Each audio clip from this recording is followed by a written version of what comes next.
আজকে কি অর্ডার করেছো? আজকে অর্ডার করেছি আম্বুর চিকেন বিরিয়ানি আর চিকেন কাবাব। আচ্ছা। তো আজকে বিরিয়ানিটা এসছে আম্বুর স্টার বিরিয়ানি চিকেনের দোকান থেকে। এবং এই দোকানটি কিন্তু 100 বছরেরও পুরনো দোকান, দেখতেই পাচ্ছেন। 1890 সালের প্রতিষ্ঠিত দোকান। তো এই বিরিয়ানি আমি আগেও খেয়েছি, খুবই ভালো খেতে।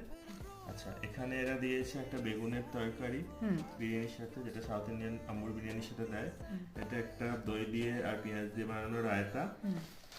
আর তার সাথে আমরা অর্ডার করেছিলাম একটা চিকেন কাবাব। আর এটা হলো বিরিয়ানি। এখানে যে এরা বিরিয়ানিটা বানায়, বিরিয়ানিটা হচ্ছে পুরো গোবিন্দভোগ চালের বিরিয়ানি। আমি জানি না কি রাইস, কিন্তু গোবিন্দভোগ চালের মতো সরু রাইস, ছোট রাইস। আর কাবাবটা হচ্ছে বড় বড় লেগের পিস, লেগের থাইয়ের পিস। আর খুব গরম, সাথে পেঁয়াজ লেবু।